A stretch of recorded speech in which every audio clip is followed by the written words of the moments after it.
క్రీస్తునందు ప్రియమైన దేవుని వర్లారా, ఈ సాయం వేళ బైబిల్ నుంచి ఒక ప్రత్యేకమైన అంశాన్ని ఈ ప్రపంచానికి అందించాలి అని ఆశపడుతున్నాను.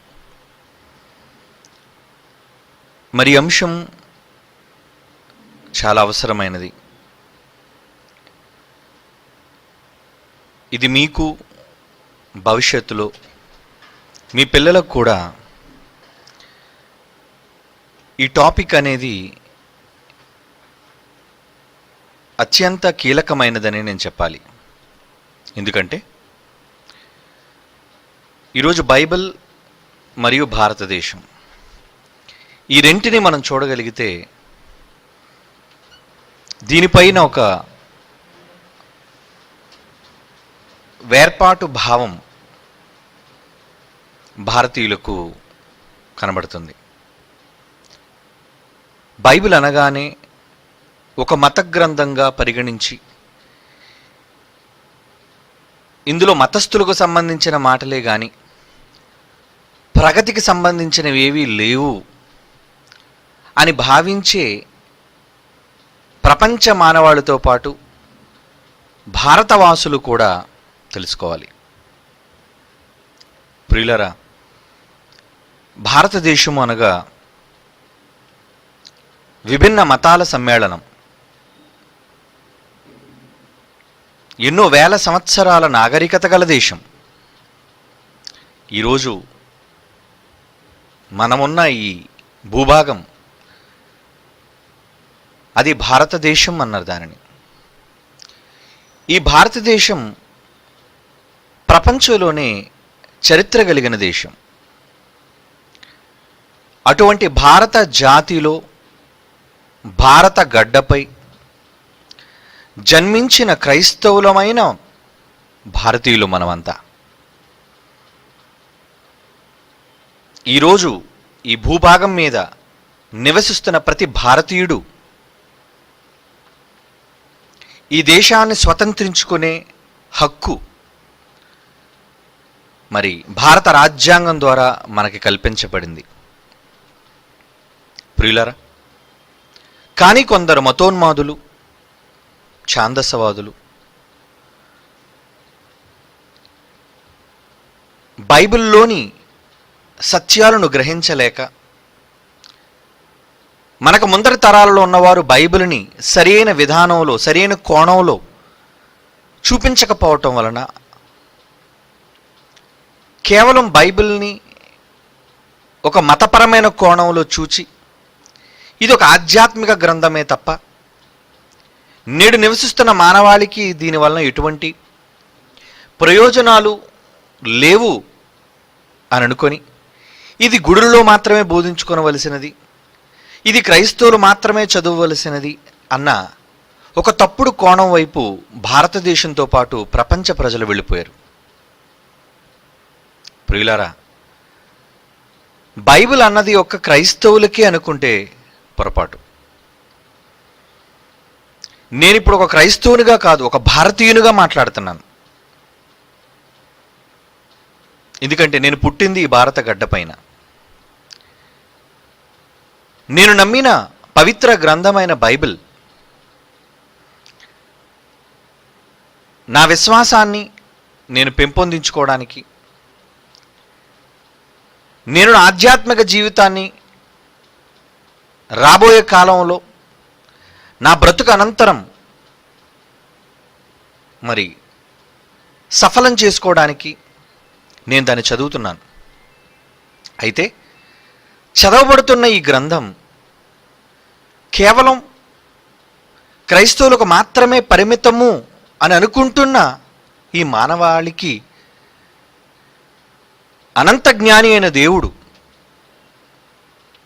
ఎటువంటి అద్భుతమైన సందేశాత్మకమైన మాటలు ఈ గ్రంథంలో పొందుపరిచాడు అన్నది ప్రతి మనిషి గ్రహించాల్సిన విషయం. భారతదేశంలో చాలా జాతుల వారైతే అసలు బైబిల్ జోలికి వెళ్ళరు, ఎందుకంటే దానిని మనం చదవలసిన అవసరం లేదు అని. ఎన్నో పుస్తకాలు చదివే అలవాటు ఉన్న వాళ్ళు కూడా బైబిల్ని చదవడానికి వ్యతిరేకిస్తారు, ఇష్టపడరు. కానీ ప్రియులారా, ఈరోజు నేను బైబిల్ నుంచి చూపించే కొన్ని అంశాలు కానివ్వండి, కొన్ని మాటలు కానివ్వండి, అది ప్రతి దేశ ప్రగతికి ఎంత గొప్ప బాటలు వేస్తుంది అన్నది యావత్తు ప్రపంచంతో పాటు బైబిల్ని ప్రక్కకు నెట్టిన ఈ భారతావని కూడా తెలుసుకోవాలి. ప్రియులారా, ఎప్పటివరకు బైబిల్ని ఒక కోణంలో చూసిన ఈ భారత జాతి ఒక దేశ అభ్యున్నతికి, ఒక దేశ పురోగాభివృద్ధికి ఒక బైబిల్ ఎలా సహాయపడగలదు? నేను చదివిన నా విశ్వాస గ్రంథమైన బైబిల్ ఏ విధంగా ఉపయోగపడుతుంది అన్నది మరి కూలంకషంగా బైబిల్లో నా దేవుడు, మనందరి తండ్రి రాయించి ఇచ్చిన మాటలలోని విశేషమైన జ్ఞానాన్ని మరి పరిచయం చేయాలి అనుకుంటున్నాను. ప్రియులారా, అందుకే మీరు చూస్తున్న అంశం భారత ప్రగతికి బాటలు చూపిన బైబిల్. దీనికి పెట్టిన పేరు అంటే ఈరోజు భారతదేశ ప్రగతికి బైబిల్ ఏమైనా సూచనలు ఇస్తుందా? బైబిల్ భారత ప్రగతికి ఎలాగ ఉపయోగపడుతుందండి అని అనుకోవచ్చు భారతీయులు, లేదా క్రైస్తవులు కానివారు, మత ఛాందస్యవాదులు, నాస్తిక హేతువాదులు, ఎవరు ఎన్ని రకాలుగా భావించినా ఈరోజు బైబిల్లో నుంచి నేను చూపించే కొన్ని మాటలు ఒక దేశ పురోగాభివృద్ధికి ఎలా దోహదపడతాయన్న విషయాన్ని వాళ్ళు తెలుసుకుంటే ఆశ్చర్యపోక తప్పదు. అది ఒక గంటలోనే కాదు, కొన్ని ఎపిసోడ్స్లో మీ ముందుకు భారతదేశ ప్రగతి సాధించాలి అంటే దానికి బైబిల్ చూపిన మార్గం ఏంటి? ఇది ఆధ్యాత్మికంగానే కాదు నేను చెబుతున్నది. ఇదేదో ఆధ్యాత్మికంగా అంటే మతము, విశ్వాసము, నమ్మకము ఇటువంటి మాటలు చెబుతారని మీరు అనుకుంటున్నారేమో. కాదు కాదు. ఈరోజు భౌతికంగా మనిషి జీవనాన్ని సాగించడానికి ఈ దేశంలో ఒక సగటు మనిషిగా ఈ నేలపైన సుఖమైన జీవితాన్ని గడపాలి అంటే తండ్రి అయిన దేవుడు తన పిల్లల క్షేమాన్ని దృష్టిలో పెట్టుకొని ఎటువంటి అమోఘమైన మాటలు రాయించాడు అన్నది మరి ఈ అంశములో మీరు గ్రహించాలి. ఒక విషయాన్ని మీకు చెప్పాలి అనుకుంటున్నాను. అదేంటంటే ప్రపంచంలో ప్రతి మనిషి దేవుణ్ణి తన కోణంలో చూడటం వలన, లేదా మతపరమైన కోణంలో చూడటం వలన మనిషికి ఒక దేవుడు వెలిసాడు ఈరోజు. కానీ నిజానికి సృష్టికర్త ఒకడే, సృష్టించిన సృష్టికర్త ఒకడే. ఆయనకి బైబిల్ పెట్టిన పేరేంటంటే తండ్రి అంది. సృష్టిని కలుగజేసిన సృష్టికర్త తండ్రి. ఆయనకు మనమంతా పిల్లలం. ఆదికాండం 1వ అధ్యాయం నుంచి మనం చదవడం ఆరంభించగలిగితే అందులో మనం గ్రహించే సారం, సకల సృష్టిని దేవాది దేవుడు కలుగజేసి మానవాళి అనుభవించడానికి సస్యశ్యామలంగా సంపూర్ణంగా అన్ని వనరులతో మనిషికి అందించినట్టుగా 1వ అధ్యాయంలోనే మనం చూడగలం.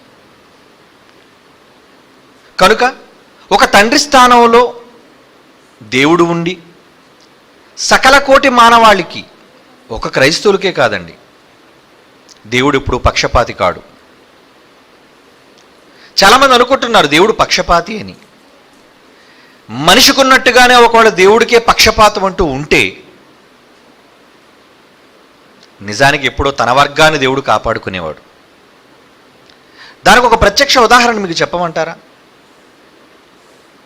దేవుడు ఒకవేళ ఏ వర్గానికో చెందినవాడైతే తన వర్గాన్ని అభివృద్ధి పరుచుకొని మిగిలిన తనది కాని వర్గాన్ని ఆయన నాశనం చేసి ఉండాలి. ఒకవేళ క్రైస్తవులు నమ్మిన దేవుడు ఆయన క్రైస్తవుల పక్షపాతి అనుకుంటే హైందవ సోదరులను నిర్మూలన చేయాలి, నాస్తిక హేతువాదులను నిర్మూలన చేయాలి, ఇస్లాం సోదరులను, బౌద్ధ సోదరులను, జైన సోదరులను, ఇలా మిగిలిన నమ్మకాలలో ఉన్న వారిని తనను నమ్మనందుకు కక్షగట్టి వారిని చంపాలి. కానీ ఈరోజు ఈ నీలాకాశం క్రింద ఈ విశ్వంలో అన్ని విశ్వాసాల వారు బ్రతకగలుగుతున్నారు, ఊపిరి పీల్చగలుగుతున్నారు, ఆహారాన్ని తీసుకొనగలుగుతున్నారు అంటే ఆయన ఎవరి పక్షపాతి చెప్పండి? అలాగనే హైందవ పక్షపాతి దేవుడు ఒకవేళ పైనుంటే తన వారైన హైందవులను మాత్రమే ఈ భూమి మీద చల్లగా చూసి ఇంకా హైందవులు కాని ఇతర విశ్వాసాలలో నమ్మకాలలో ఉన్నవారిని కడతీర్చి ఉండాలి.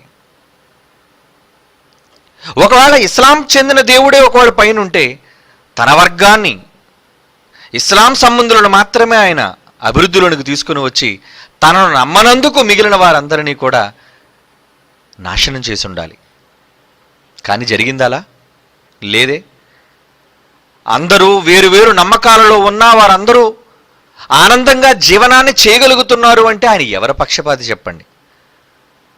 తను నమ్మనందుకు కత్తి కట్టి పగ తీర్చుకునే దేవుడు కాడు. ఆయన అందరికీ, అన్ని వర్గాల వారికి దేవుడు. ఆయన ఎటువంటి మనస్సు కలిగి ఉన్నాడు అంటే ఒక మంచి మాట ముందు దేవుని గురించి మీకు చూపించాలి అనుకుంటున్నాను. అపోస్తుల కార్యములు చూడండి. అపోస్తుల కార్యంలో వైద్యులైన లోకా గారు రాస్తూ దేవుని మనస్సు గురించి చెబుతున్నాడు. చూడండి 14వ అధ్యాయం అపోస్తుల కార్యములు 17వ వచనం. అపోస్తుల కార్యములు 14వ అధ్యాయం 17వ వచనం. ఆయన ఆకాశము నుండి మీకు వర్షమును ఫలవంతములైన ఋతువులను దయచేయచ్చు ఆహారమును అనుగ్రహించుచు ఉల్లాసముతో మీ హృదయములను నింపుచు మేలు చేయుట చేత తన్ను గూర్చి సాక్ష్యము లేకుండా చేసుకోలేదు. అంటే ఈరోజు మనిషి అనుభవిస్తున్న ప్రతి సుఖవంతమైన అనుభవం అది కేవలం దేవుని వలన అనుగ్రహింపబడింది. అది తినే ఆహారం కావచ్చు, త్రాగే నీరు కావచ్చు, పీల్చే గాలి కావచ్చు, ప్రకాశించే సూర్యుడు కావచ్చు. ఈ విశ్వమంతా దేవుని సృష్టి. అలాగని తను నమ్మిన వారి పక్షపాతిగా ఉండి వారికి మాత్రమే మేలు చేసే దేవుడు అనుకుంటే పొరపాటు. బైబిల్ చెబుతుంది ఏమని? ఆయన ఎలాంటి వాడని? ఆయన ఏదో వర్గానికి చెందిన పక్షపాత సంబంధమైన దేవుడు కాడు ఆయన. అందుకు యేసుక్రీస్తు వారి మాటల్లో మరో నిజాన్ని మీకు చూపించాలనుకుంటున్నాను. లూకా రాసిన సువార్త 6వ అధ్యాయం, లూకా రాసిన సువార్త 6వ అధ్యాయం 35వ వచనంలో 2వ మాట నుంచి చూడండి. లూకా సువార్త 6వ అధ్యాయం 35. బైబిల్ చెప్పిన దేవుని యొక్క క్యారెక్టర్, స్వభావం ఎలాంటిది? తన వారిని మాత్రమే వృద్ధి చేసుకునే దేవుడు కాడు ఆయన. ఎలాంటి వారి పట్ల ఆయన ప్రేమ చూపుతున్నాడో ఇక్కడ ఉందో చూడండి. మీరు సర్వోన్నతుని కుమారులయ్యుందురు.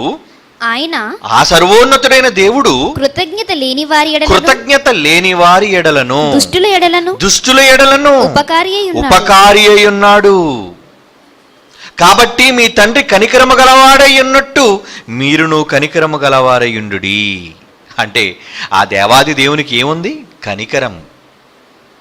ఎలాంటి వారి పట్ల కనికరం? తానేదో వరాలు ఇచ్చినందుకు అతను పూజిస్తున్న వారి పట్లే మేలు చేసే దేవుడు కాడు. అదే కదా నా మాటలోని అర్థం. పై మాట, ఆయన కృతజ్ఞత లేని వారి ఎడలను. మనకు దేవుడు ఏదైనా మేలు చేశాడు అనుకోండి, మన కృతజ్ఞతతో దేవుడానికి వందనాలు అని చెప్తాం, లేదా పూజిస్తాం, ప్రార్థిస్తాం. వారికి మాత్రమే మేలు చేసేవాడు కాడు ఆయన. వీరు నన్ను నమ్ముకున్నారు కాబట్టి అని. కృతజ్ఞత లేని వారి ఎడలను, దుష్టుల ఎడలను, ఇంకా దుష్టులు. అసలు దేవుడే లేడంటున్నారు చాలామంది. అసలు దేవుడు అనేవాడు లేడు అంటున్నారు. ఈ ప్రకృతి అంతా యాదృచ్ఛికంగా దానికి అంతగా అదే వచ్చింది అంటున్నారు శాస్త్రవేత్తలు, ప్రపంచ శాస్త్రవేత్తలు. అలాంటి వర్గాన్ని కూడా దేవుడు ఏం చేస్తున్నాడు? కాపాడుతున్నాడు. ఆయన కృతజ్ఞత లేని వారి ఎడలను దుష్టుల ఎడలను ఉపకారి అయి ఉన్నాడు. దానికి కారణం ఏంటో తెలుసా? మీ తండ్రి అంటున్నాడు. చూడండి, మీ తండ్రి ఎవరైనా? ఏమండి, ఒక తండ్రి తను ప్రేమించే పిల్లలనే ప్రేమించడండి, తను ద్వేషించే వారిని కూడా తండ్రికి ప్రేమ ఉంటుంది. ఎందుకంటే తన గర్భవాసం నుంచి వచ్చిన వారు గనుక. నా పిల్లలు, ఏమండి, వాడు చెడ్డవాడైన నా కొడుకేనండి, ఆమె చెడ్డదైన నా కుమార్తెనండి. ఏ తల్లిదండ్రులు తమ పిల్లలను పోగొట్టుకోగలరో చెప్పండి? నీ కుమార్తె చెడ్డదైనంత మాత్రాన తల్లి కాదనుకుంటుందా? తండ్రి కాదనుకుంటాడా? కాదే. అది ఎవరు అనుకోగలరు? అలా కేవలం ఒక తండ్రి మాత్రమే అనుకోగలడు. అలాంటి తండ్రి స్థానంలో ఉన్నవాడు దేవుడు. అది తండ్రికి చెప్పిన బైబిల్ నిర్వచనం. ఈరోజు నేను నమ్మిన ఈ భారతదేశంలో నేను నమ్మిన దేవుడు, ఆయన దేవుడుగా కన్నా తండ్రిగా నేను చూస్తాను. అందరి పట్ల ప్రేమానురాగాలు కలిగిన వ్యక్తిగా తన కుటుంబంగా భావించేవాడు కనుకనే ఎఫ్సి పత్రిక 3వ అధ్యాయం 14వ వచనంలో బైబిల్లో రాయబడింది ఏమంటే, భూమి మీద ఉన్న ప్రతి కుటుంబం నా కుటుంబం అన్నాడు ఆయన. ఆ మాటలోని సారం చాలాసార్లు మీరు చదువుకున్నారు. ఎఫ్సి పత్రిక 3వ అధ్యాయం 14వ వచనంలో బైబిల్లో రాయబడిన మాటలు ఏంటో తెలుసా? భూమి మీద ఉన్న ప్రతి కుటుంబము ఏ తండ్రిని బట్టి కుటుంబం అని పిలువబడుచున్నదో. అనగా సకల మానవులని పోషిస్తున్న ఒక మహాశక్తి దేవుడు అని లోకం పిలిస్తే ఆయనకి బైబిల్ పెట్టిన పేరేంటో తెలుసా? తండ్రి. కనుక ఇదంతా నేను ఎందుకు చెప్పానో తెలుసా? ఒక తండ్రిగా భూమి మీద పుట్టిన యావత్తు మానవులు తన పిల్లలైనప్పుడు ఎవరి పట్ల వివక్షత చూపగలడు చెప్పండి? ఎవరి పట్ల పక్షపాత ధోరణితో ఉండగలడు చెప్పండి? ఉండడు. కనుక భూమి మీద ఉన్న ప్రతి ఒక్కరూ ఆయన కుటుంబం అయినప్పుడు తన కుటుంబం బాగు కొరకే తండ్రి ఆలోచిస్తాడే కానీ ఏ తండ్రి తన కుటుంబాన్ని నాశనం చేసుకోవాలనుకోడు. అది నిజమైనప్పుడు భూమి మీద ఉన్న భారతీయుల, భూమి మీద ఉన్న ఆంగ్లేయుల, భూమి మీద ఉన్న ఇతర జాతుల ప్రజల, ఎవరు ఎక్కడ ఏ జాతి వారైనా వారంతా దేవుని కుమారులు, దేవుని ఆత్మను పంచుకొని పుట్టినవారు. కాబట్టి వారందరి అభ్యుదయాన్ని, వారందరి అభివృద్ధిని ఆకాంక్షించేవాడు దేవుడని మీరు తెలుసుకోవాలి. అందులో భారతదేశం కూడా ఉంది. అందులో నేను పుట్టిన భారత ఖండం కూడా ఉంది, ఉపఖండం. ప్రియులారా, కనుక ఈరోజు ఈ భారతదేశంలో నేను ఉన్నందుకు నా భారతదేశం కోసం నేను ఆలోచన కలిగి ఈరోజు అభివృద్ధి పొందుచున్న దేశాలలో పేదరికపు స్థాయిలో ఉన్న నా దేశం. అవును, ఈరోజు నేను పుట్టిన భారతదేశం సంస్కృతిలో గొప్పది, ప్రపంచంలో కళలలో గొప్పది, కానీ పేదరికంలో కూడా గొప్పదే. అలాంటి అభివృద్ధి పొందుతున్న దేశాల జాబితాలోకి అత్యంత ప్రజలు కలిగిన నా దేశం, ప్రపంచంలో అత్యధిక జనాభా కలిగిన నా దేశం ఏమండి 2వ స్థానంలో ఉంది. అవునా? మొదటి స్థానంలో ఎవరున్నారు? చైనా. 2వ స్థానంలో భారతదేశం ఉంది. ఇంత విస్తారమైన జనసంపద కలిగిన నా దేశం ఎందుకండి ప్రగతి బాట పట్టలేదు? దాని వైఫల్యానికి కారణం, ఒకవేళ అది వైఫల్యంలో నుంచి అభివృద్ధి పదంలోనికి సాగాలి అంటే పంచవర్ష ప్రణాళికల పేరట స్వతంత్రం వచ్చిన తరువాత దేశ నాయకులు పాలకులు చేసిన ఎన్నో ప్రణాళికలు సైతం ఫలించక ఇంకా దారిద్ర్యపు రేఖకు దిగువనే నా దేశం ఉంది అంటే దానికి కారణం, ఆ కారణాలను తెలుసుకోవాలి. ఇక కారణాలను దాటి అభివృద్ధి పదం వైపు సాగాలి అంటే ఒక తండ్రిగా దేవుడు చెప్పిన మాట ఈ దేశం వినాలి. కనుక ప్రతి దేశానికి దేవుడు చెప్పాడు, ఒక్క భారతదేశానికే కాదు. నేను భారత ప్రగతికి అన్న మాటలోని అర్థం ఏంటంటే నేను భారతీయుడు కాబట్టి నా దేశం కొరకు మాట్లాడుతున్నాను. ప్రపంచంలో చాలా దేశాలు అభ్యుదయంలో ఉన్నాయి, ప్రగతి పదంలో ఉన్నాయి, కానీ ఇంకా ప్రగతి సాధించలేని దేశంగా నా దేశం ఉండిపోయింది అంటే కారణం, చాలా కారణాలు ఉన్నాయి. మరి అభివృద్ధి సాధించేది ఎలా? నిజంగా ఈ దేశం అభివృద్ధిని సాధించాలి అనుకుంటే బైబిలులోని దేవుడు చెప్పిన మాటలను మత గ్రంథంగా కాకుండా ఒక తండ్రి తన పిల్లలకు, తన కుటుంబానికి మేలు చేసే మాటలు చెబుతున్నాడు అని విని అమలు చేయగలిగితే ఖచ్చితంగా భారతదేశం ప్రగతి బాట పడుతుంది. ఏంటండి మీరు చెప్పిన బైబిల్, మీరు నమ్మే బైబిల్, ఈ ప్రపంచం అనే మాటలు, మత గ్రంథమైన బైబిల్ భారతదేశాన్ని ప్రగతి పదంలో తీసుకొని రాగలదా? ఎలా? విను విను. నేను చేసేది మతబోధ కాదు. నేను చేసేది ఒక తండ్రి తన కుటుంబానికి చేసే మేలు, ఒక తండ్రి తన కుటుంబ విషయంలో తీసుకునే నియమం, కట్టుబాట్లు. ఒక కుటుంబానికి యజమాని తండ్రి. ఆ కుటుంబం ఎదుగుదల రావాలి అని తండ్రి ఎంతగానో కష్టపడతాడు. ఆ కుటుంబంలో ఎన్నో శాసనాలు చేస్తాడు. మనమంతా కుటుంబాల నుంచి ఉన్నవాళ్ళమే. మనల్ని కన్న తండ్రి, భూ సంబంధమైన శరీర సంబంధమైన తండ్రి ఆదేశాలు మనకిస్తున్నప్పుడు ప్రపంచంలోని సర్వ మానవాళికి తండ్రి స్థానంలో ఉన్న దేవాది దేవుడు ఈ దేశం కూడా అభ్యుదయం వైపు పరుగులు తీయాలి అంటే ఆయన చెప్పాడు అండి. కానీ ఆయన మాట విని స్వీకరించగలిగిన మనస్సు ఈ జాతికి ఉందా? ఉన్నా లేకపోయినా ఒక భారతీయుడుగా, భారత పౌరుడిగా నేను నమ్మిన దేవుని మాటలను ఈ దేశానికి చెప్పాలి. వింటే బాగుపడుతుంది. బాగుపడడానికి ఏం చెప్పాడా తండ్రి? చెప్పాడు. 66 పుస్తకాలుగా ఈ భారతదేశం ప్రగతి పదం పట్టాలి అంటే ఎన్నో ఎన్నో మాటలు చెప్పాడండి. ఎన్నో మాటలు. ఎన్నో రంగాలలో అభివృద్ధి సాధించాలి అంటే ఎలా సాధించాలో నేను నమ్మిన నా దేవుడు తండ్రి, పరసంబంధమైన తండ్రి, భూమి మీద సకల మానవాళికి తండ్రి, బైబిలును రాయించిన తండ్రి. దానిని చదవగలిగితే దేశం బాగుపడుతుందేమో. అందుకు నా దేవుడు సెలవిచ్చిన మాట ఒకటి ఈ సందర్భంలో మీకు చదివి వినిపించాలి అనుకుంటున్నాను. ఈ బైబిల్ నుంచి ఏమని వ్రాయించాడు? ఇర్మియా గ్రంథం. బైబిల్ తెరిచి చూడండి ప్రియులారా. క్రైస్తవేతరులైనా సరే, క్రైస్తవులు కానివారు కూడా, భారత జాతి కూడా ఒకసారి బైబిల్ గ్రంథం ఉంటే తెరిచి చూడండి. ఆ బైబిల్లో ఏమన్నాడో ఒక తండ్రి. ఇర్మియా గ్రంథం 22వ అధ్యాయం 29వ వచనంలో ఏమంటున్నాడు చూడండి ప్రియులారా. దేశమా, ఇర్మియా గ్రంథం 22వ అధ్యాయం 29వ వచనం. దేశమా దేశమా, దేశమా దేశమా దేశమా, యెహోవా మాట వినుము. యెహోవా మాట విను. ఒక తండ్రి అంటున్నాడండి, నా మాట విను అని. ఎందుకు అన్నిసార్లు పిలుస్తున్నాడు? దేశమా దేశమా దేశమా. ఏ దేశం? నువ్వే దేశస్తుడు అయితే ఆ దేశం పేరు పెట్టుకో. నువ్వు భారతీయుడివా? భారతదేశమా. అది అమెరికా? అమెరికా దేశమా. అది చైనా? చైనా దేశమా. ఏమండి, ఏ దేశం అన్నాడు? దేవుడికి పక్షపాతం లేదు కదండి. అన్ని దేశాలు ఆయనవే, అందరూ ప్రజలు ఆయన కుటుంబమే. ఎంత మంచిదండి బైబిల్, ఎంత గొప్పదండి బైబిల్. కానీ మనకు ముందున్న వాళ్ళు, బైబిల్ పట్టి ప్రకటించే వాళ్ళు ఈరోజు ఈ భారత ప్రజలను మనకు విరోధులను చేశారు. తప్పుడు ప్రసంగాల ద్వారా, తప్పుడు వార్తల ద్వారా, దేవుడు చెప్పని వాటిని అబద్ధ ప్రవక్తలుగా ప్రజల మధ్య ప్రకటించి వారందరినీ మనకు దూరం చేశారండి.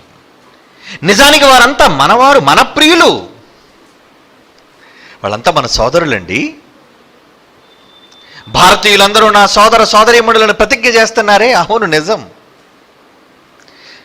నువ్వు ఎవరివైనా, ఏ రాష్ట్రం వాడివైనా, ఎవరైనా సరే, నీ పొరుగువాడు నీ సహోదరుడు. అలాంటి దేశంతో చెప్తున్నాడు, భారతదేశంతో. నేను ఒక భారతీయుడిగా చదువుతున్నాను, నా తండ్రి ఏమని సెలవిస్తున్నాడని. భారతదేశమా భారతదేశమా భారతదేశమా, యెహోవా మాట విను. ఏముంది యెహోవా మాటలో? యెహోవా మాట వింటే, యెహోవా అంటే తండ్రి, నీ తండ్రి మాట విను. తండ్రి మాట విని చెడ్డ పిల్లలు ఎవరు లేరండి. తల్లిదండ్రుల మాటలు విని చెడిపోయిన పిల్లలు ఎవరు లేరండి. ఎందుకంటే ఏ తండ్రి అయినా, ఏ తల్లి అయినా తన పిల్లల అభ్యున్నతినే కోరుకుంటాడు, అభివృద్ధినే కోరుకుంటాడు, బాగునే కోరుకుంటాడు. ఏ తండ్రి తన కుటుంబాన్ని చెరపాలనుకోడు. ఏ తండ్రి తన కుటుంబాన్ని నాశనం వైపు నడపాలి అనుకోడు. మరి దేవుడు ఎందుకు అనుకుంటాడు చెప్పండి? నిజంగా కలుగజేసిన ప్రకృతిలో దేవుడు చూస్తే, గతంలో మీకు చెప్పాను, ఆయన చేసిన ప్రకృతి అంతా చాలా మంచిదిగా ఉండను అన్నాడు. మంచిది చేసి తన పిల్లల కోసం కష్టపడి, కోట్ల సంవత్సరాలు కష్టపడి తండ్రిగా ఆయన మంచిది తన పిల్లల చేతిలో పెట్టాడు. సర్వమానవాళికి అన్నాడు, మీరు ఫలించండి, అభివృద్ధి పొందండి, భూమిని నిండించండి, దాన్ని లోపరుచుకోండి అన్నాడు. ఈ ఆస్తి ఎవరి సొత్తు? కలుగజేయబడిన ప్రకృతి ఏ ఒక్కరి సొత్తు కాదండి.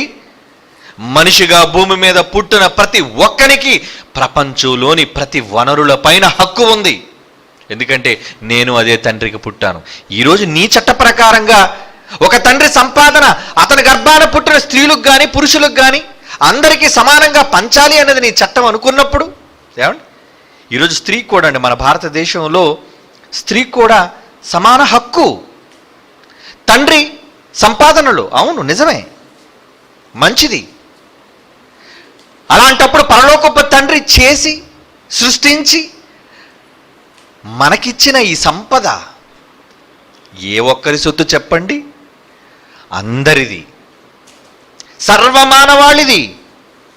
దోచుకున్నవాడిది కాదు, చేర్చుకున్నవాడిది కాదు, కూర్చుకున్నవాడిది కాదు, రాసుకున్నవాడిది కాదు. ఏది నీది? ఏమండి, ఏది నీది సొంతం అనుకుంటున్నావు? అది దేవునిది. దేవుడు సకల మానవులకి ఇచ్చినది కనుక అన్నిటిపైన అందరికీ హక్కు ఉంది. ఒక తండ్రిగా ఆయన ఉంటే ఆయన గర్భాన పుట్టిన పిల్లలుగా మనకి ఉందండి హక్కు. ఏం లేదా? నా తండ్రి కలుగజేసిన గాలిని పీల్చే హక్కు నాకు లేదా? నా తండ్రి కలుగజేసిన నీటిని అనుభవించే హక్కు నాకు లేదా? నా తండ్రి కలుగజేసిన నేలను అనుభవించే హక్కు నాకు లేదా? ఉంది. ప్రపంచంలో ఏ చట్టం దాన్ని కాదనలేదండి. ప్రపంచంలో ఏ న్యాయశాస్త్రం దాన్ని తప్పు అనదండి.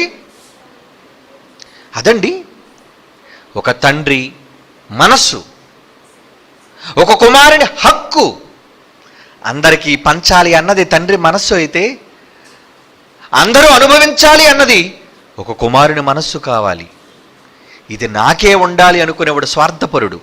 కుటుంబంలో కూడా చెల్లెలకు ఆస్తి పోకూడదని, అన్నకు ఆస్తి పోకూడదని అంతటినీ తన పేరు మీద రాయించుకున్న దుష్టులు, దుర్మార్గులు ఉన్నారు ఈ లోకంలో. అది తప్పు. వారి చెడ్డవాళ్ళైనా మంచివాళ్ళైనా నీ తండ్రికి పుట్టిన వాళ్ళు కాబట్టి వారికి కూడా అందులో హక్కు ఉంది, వాటా. నీవు స్వార్థపరుడుగా నీకే సొంతం కావాలి అనుకుంటున్నావు, అంతా నీకే ఉండాలి అనుకుంటున్నావు, అది తప్పు. అది న్యాయం కాదు. దేవుడు కూడా అదే అంటున్నాడు, అందరిది, అందరిది. దేవుని పిల్లలారా, కనుక ఈరోజు నా భారతదేశంలో నా భారత ప్రగతి కోసం నేను ఏం ఆలోచించాలి? ఏమండి, చరిత్రలో ఆలోచిస్తే అండి, నిజంగా భారతదేశం చాలా చరిత్ర కలిగినదండి, చాలా చరిత్ర కలిగింది. చరిత్రలోనికి ఒకసారి మనం వెళితే మొట్టమొదటి నాగరికత అది నైలు నది నాగరికత, Egyptian civilisation, Nile valley civilisation అన్నారు దాన్ని ప్రపంచంలో. అవును, క్రీస్తు పూర్వం 3500 సంవత్సరాల క్రితం చరిత్ర కలిగిన నాగరికత ఐగుప్తులదైతే రెండో స్థానంలో ఉన్నదేనండి. ఏది? మన నాగరికత అండి.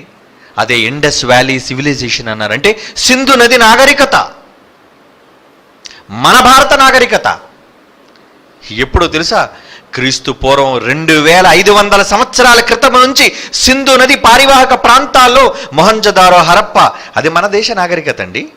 అది మీరు చదువుకున్నారు పుస్తకాల్లో. వారి అభివృద్ధి ఆ రోజు, వారి కట్టడాలు, నిర్మాణాలు ఈ రోజుకి కూడా అండి. మరి ఆ ఉత్తర భాగంలో మన దేశానికి ఉత్తరాన ఈరోజు విడిపోయింది అనుకోండి పాకిస్తాన్ మన నుంచి, కానీ అందులో ఇంకా ఆ రూయిన్స్ అంటారంటే వాటి యొక్క శిథిలాలు, వారు అనుభవించిన ఆ నాగరికత యొక్క అవశేషాలు ఇంకా ఉన్నాయి.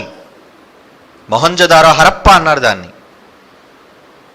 అది క్రీస్తు పూర్వం 2500 సంవత్సరాల క్రితం నాటి చరిత్ర. అంటే క్రీస్తుకు పూర్వం 2500 సంవత్సరాలు, క్రీస్తు తరువాత ఇది ఒక 2000 సంవత్సరాలు, అంటే నేటికి 4500 సంవత్సరాల నాగరికత మన దేశానికి ఉందండి. గొప్పదే దేశం. మరి ఇన్ని వేల సంవత్సరాల నాగరికత కలిగిన నా దేశం ఎందుకండి ఈరోజు అగ్రరాజ్యాల స్థానంలో లేదు? భారతదేశం అగ్రరాజ్యాల్లో ఉందా? లేదే. ఈరోజు నేను పుట్టిన భారతదేశం అగ్రరాజ్యాలలో ఎందుకు లేదు? సంఖ్యలో ఎక్కువైన చైనా దేశం అగ్రరాజ్యంగా మారిపోయింది. చిన్న చిన్న మనకన్నా స్వల్ప దేశాలు, జనాభాలో తక్కువ ఉన్న దేశాలు, విస్తీర్ణంలో తక్కువ ఉన్న, భూభాగంలో తక్కువగా ఉన్న దేశాలు సైతం అగ్రరాజ్యాలుగా ప్రపంచాన్ని రాజ్యం వెళుతున్నప్పుడు ఇన్ని వేల సంవత్సరాల చరిత్ర కలిగిన నా దేశం భారతదేశం ఎందుకండి అగ్రరాజ్యంగా మారలేదు? ఏవో కారణాలు ఉన్నాయి. కనుక ప్రగతి పదం వైపు నడవాలి అంటే ఒక తండ్రి అయిన దేవుడు చెప్పే మాటలు ఈ దేశం వినగలిగితే అదే భారత ప్రగతికి నా దేవుడు రాయించిన బైబిల్ అనే ఈ పుస్తకం ద్వారా చూపే బాటలు చూపించిందండి. నిజంగా వాటిని ఈ సమాజం పాటించగలిగితే, భారత జాతి పాటించగలిగితే అగ్రరాజ్యాలకు మించిన రాజ్యంగా మారిపోతుందండి భారత జాతి. అవును ప్రియులారా, ఇది నేను భౌతికంగా మాట్లాడుతున్నాను, ఆధ్యాత్మికంగా కాదు. ఒక సగటు మనిషిగా మాట్లాడుతున్నాను నేను. దేవుని పిల్లలారా, ఈరోజు ఎన్నో రంగాలు ఉన్నాయి మన దేశంలో. ఎన్నో రంగాల్లో అభివృద్ధి ఉంది మన దేశంలో. కానీ ఇంకా వెనుకబడి పేదరిక నిర్మూలన చేద్దామని గరీబీ హఠావో అన్న నినాదంతో, ఏమండి, స్వతంత్రం వచ్చిన తరువాత కాంగ్రెస్ ప్రభుత్వం పిలుపునిచ్చింది. అందులో తొలి మహిళా ప్రధానిగా నెహ్రూ కుమార్తెగా మరి భారతావనిని పరిపాలించిన ఇందిరా ప్రియదర్శిని ఆమె ఇచ్చింది పిలుపేమని, గరీబీ హఠావో అంటే పేదరికాన్ని పారద్రోలండి దేశం నుంచని. ఎందుకు ఉండాలి పేదరికం?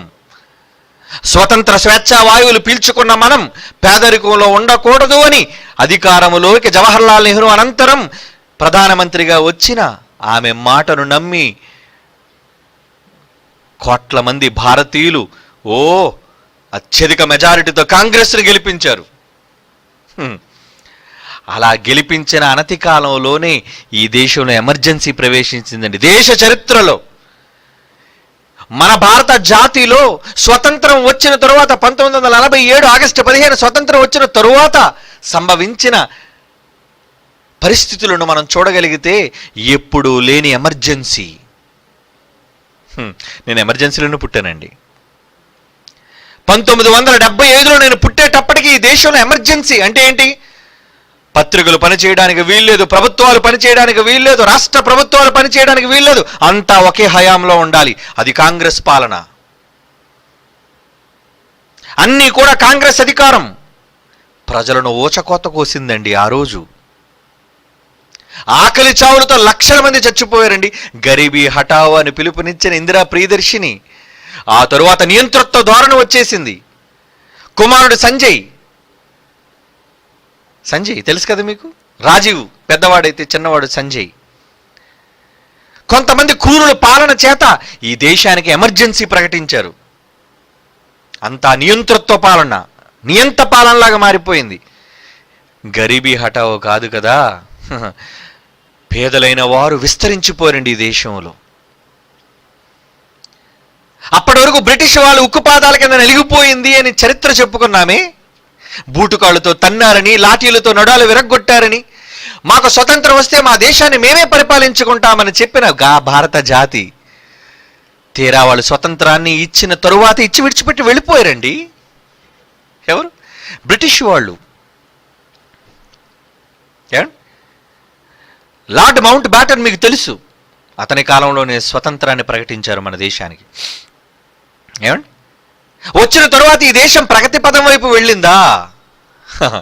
ఎక్కడ ప్రగతి పదం అండి? ఈరోజు మనకు స్వతంత్రం వచ్చి 70 ఏళ్ళు జరుపుకున్నాం మొన్నే, అవునా? ఈ స్వతంత్ర భారతదేశం 70 ఏళ్ల స్వతంత్రాన్ని 70 years మన చేతులలోనికి, మన పరిపాలనలోనికి దేశం వచ్చిన తరువాత, భారతదేశం వచ్చిన తరువాత 70 years గడిచిన తరువాత అండి ఏం అభివృద్ధి సాధించాం? ఏమి అభివృద్ధి సాధించాం చెప్పండి? వెనకబడిన వారుగానే ఉండిపోయామండి. ప్రగతి లేదు. మునుపు నేను చెప్పినట్లుగా ఎన్ని పంచవర్ష ప్రణాళికలు చేసినా, ఎన్ని ప్రభుత్వాలు మారినా దోపిడీ, దారుణాలు, మారణకాండ, మత ఘర్షణలు ఇవన్నీ ప్రజల మధ్య ఉంటూనే ఉన్నాయి, పెరుగుతూనే వచ్చాయి. కారణం ప్రగతి బాట అంటే ఏంటో అర్థం కాలేదు. నిజంగా సామ్యవాదం అనే పదాలు అందరి నోట వినిపిస్తున్నాయి. సామ్యవాదం, సామ్యవాదం, సామ్యవాదం. సమానత్వం ఎక్కడుందో చెప్పండి? సమానత్వం దేశంలో కుల వ్యవస్థను ప్రవేశపెట్టిన తరువాతే రండి ఒకరికి సమానత్వం లేకుండా పోయింది. ఒకరికి ఎక్కువ, ఒకరికి తక్కువ, ఒకరు వేరు, ఒకరు వేరు. సమానత్వం ఉందా ఈ దేశంలో మనకి? అగ్రవర్ణాలు అంటారు, అగ్ర కులాలు అంటున్నారు, అగ్ర జాతి ప్రజలు అంటున్నారు, బడుగు వర్గాలు అంటున్నారు, అంట రానివారు అంటున్నారు. గాంధీ మహాత్ముడు అన్నాడే అంటరానితనం నేరం అని. కానీ ఇంకా కొన్ని ప్రాంతాల్లో అంటరానితనంతో మన దేశం మగ్గిపోతుంది అంటే ఆలోచించండర్రా, ఎటువంటి ప్రగతి మన దేశం సాధించింది? నిజంగా భారతావని ప్రగతి పదంలోనికి నడవాలి అంటే బైబిల్ చూపిన బాటను చదవాలి. ఈరోజు ఈ దేశం నిజంగా అభివృద్ధి వైపు సాధించాలి అంటే ఇంత గొప్ప ఖ్యాతి కలిగినదే దేశం, ఇంత గొప్ప చరిత్ర కలిగిందే. మనకు ముందుటి వాళ్ళు చాలామంది ఉన్నారండి. మనకు ముందుటి వాళ్ళు ఈ దేశంలో పరిపాలించిన గొప్ప గొప్ప వాళ్ళు ఎందరో ఉన్నారు. మౌర్యులు పరిపాలించారు, గుప్తులు పరిపాలించారు, చోళులు పరిపాలించారు, శాతవాహనులు పరిపాలించారు, మొఘళ్ళు పరిపాలించారు. ఆ తర్వాత 1600 సంవత్సరంలో బ్రిటిష్ పరిపాలన వచ్చిన తరువాత వైస్రాయ్లు పరిపాలించారు. లార్డులుగా ఎంతమంది పరిపాలించినా ఈ దేశం గతి అలాగే ఉందండి. స్వతంత్రానికి ముందు చూసినా, స్వతంత్రం తర్వాత చూసినా పేదరికం ఇంకా తాండవిస్తూనే ఉందండి మన దేశంలో. చిన్న చిన్న వాటిని చూపించి ఏదో ప్రగతి పదం వైపు వెళ్ళిపోతున్నావు అనుకుంటున్నావు. నువ్వు ప్రగతి పదం వైపు వెళ్ళాలి అంటే ఏది నీ దేశం అగ్రరాజ్య స్థానంలో ఉందా? లేదే. అగ్రరాజ్య స్థానంలో నీ దేశం లేదు అంటే ప్రపంచ దేశంలో ఇంత పెద్ద భారతావని ఇంకా అగ్రరాజ్యాల స్థానంలోకి వెళ్ళలేదు అంటే అదే చెబుతుందయ్యా నువ్వు వెనుకబడి ఉన్నావు అని. మనం వెనుకబడి ఉన్నావు అని. ఏ సంపద లేదు చెప్పండి? ఏది మన దేశంలో లేదు చెప్పండి? మన దేశంలో ఏది లేదు? అన్నీ ఉన్నాయండి మన దేశంలో, అన్నీ ఉన్నాయండి. ఏమంటే మీకు ఒక ప్రపంచంలో సంపన్నమైన దేశాలు, కొన్ని ఉన్నాయండి, చాలా గొప్పవి. మనది మీకు నెట్లోని గూగుల్లో మీకు చూపిద్దాం అనుకుంటున్నాను. ఏనా ఒక్కసారి అది రెడీ చేయండి. అంటే ప్రపంచంలోని దేశాలు ఏవేవి గొప్ప గొప్ప దేశాలు, టాప్ కంట్రీస్, రిచెస్ట్ కంట్రీస్, ఖరీదైన గొప్పవైన పట్టణాలు, పట్టణాలు కాదు దేశాలు ఉన్నాయి. అవి భూభాగంలో చిన్నవి, సంఖ్యలోనూ చిన్నవే, కానీ ఎంతో అభివృద్ధిని అనతి కాలంలో సాధించాయండి. అనతి కాలంలో, చిన్ని కాలంలో. మరి మన దేశం ఇంత చరిత్ర కలిగిన దేశం ఎందుకు ప్రగతి పదంలో ఇంకా వెళ్ళలేకపోతుంది? ఇంకా డెవలప్డ్ కంట్రీస్ అంటున్నారు అంటే ఇంకా ప్రపంచంలో అభివృద్ధి చెందుతున్న దేశాల్లో ఉంది, చెందిన దేశం కాదు. అభివృద్ధి చెందుతున్న దేశాలలో ఉంది, చెందిన దేశం కాదు. ఇంకా మంది ఏమంటే చూడండి, top 10 highly developed countries. Number 10లో మన దేశం ఉందేమో చూద్దాండి. 10లో స్వీడన్ ఉందండి. 10లో ఏముందండి? స్వీడన్. ఏమండి ఆ తర్వాత చూడండి జర్మనీ దేశం ఉందండి 9వ స్థానంలో. ఇక చూడండి ఇంకా పైకెత్తు. లిస్టెన్స్టైన్ 8వ స్థానంలో ఉందండి, చిన్న దేశం. ఇంకా ఐర్లాండ్ ఐర్లాండ్, కెనడా, న్యూజిలాండ్ చిన్న దీవిలా ఉంటుందండి సముద్రంలో. ఎంత అభివృద్ధి అండి. తర్వాత America, United states of America, USA 4వ స్థానంలో ఉందండి. నెదర్లాండ్స్ 3వ స్థానంలో ఉందండి, 3వ స్థానం. ఇంకా ఆస్ట్రేలియా 2వ స్థానం అండి. ఖండం, ఒక దేశమే ఖండంగా కలిగిన చరిత్రలోని ప్రపంచ పటంలోని దేశం ఆస్ట్రేలియా. ఇంకా నార్వే అగ్రస్థానంలో ఉందండి, అమెరికాను మించిపోయిందండి. ఏమండి, ఇది ప్రపంచ లెక్కలు, ఇవి ప్రపంచ లెక్కలు. Top 10 countries. ఏమండి, మన దేశం ఎందుకు లేదండి అందులో? మన దేశంలో లేనిది ఏంటి, ఆ దేశాల్లో ఉన్నదేంటి చెప్పండి. మన కళ్ళ ముందు పుట్టుకొచ్చిన వాళ్ళు మనకంటే గొప్పవాళ్ళు లేకపోతే ఎలా ఉంటుంది మీరు చెప్పండి. మీ కళ్ళ ముందే పుట్టి, మీ కళ్ళ ముందే చిన్న చిన్న వ్యాపారం చేసుకొని సైకిల్ తొక్కునేవాడు మీ కళ్ళ ముందే కోటీశ్వరుడు అయిపోయాడు అనుకోండి. మీరు ఇంకా అలాగే పాత స్కూటర్ మీద తిరుగుతున్నారు అనుకోండి, ఎలా ఉంటుంది మీకు? ఏంటి, నా కళ్ళ ముందు పుట్టినవాడు ఇంత స్థాయికి వెళ్ళిపోయాడు, నేనేంటి అంటే ఏదో లోపం ఉందన్నమాట. అది వాడి తెలివితేటలని చెప్పొద్దు, నీ అసమర్థతని చెప్పుకో. వాడి గొప్పతనం అని చెప్పొద్దు. మరి నీకు గొప్పతనం లేదా? నువ్వు మనిషివి కాదా? వాడికి 6 కాళ్ళు 10 చేతులు ఏమున్నాయి వాడికి? వాడు నీలాంటి మనిషే. వాడు ఎందుకు ప్రగతి సాధించగలిగాడు, నువ్వెందుకు ప్రగతి సాధించలేకపోతున్నావు? ఎందుకు మన భారతావని వెనకబడిపోయింది? మన కళ్ళ ముందు పుట్టిన దేశం, మన దేశం అంత చరిత్ర వాడికి లేదండి. ఏమండి, మన దేశం అంత చరిత్ర లేదండి. అమెరికా ఎప్పుడండి? 1776 వరకు అసలు అమెరికా అనేది లేదు. అవునా? 1776 వరకు అమెరికా లేదండి. మరి ఇదేంట 4వ స్థానంలో వచ్చేసింది. మరి నీ దేశం ఎప్పుడు?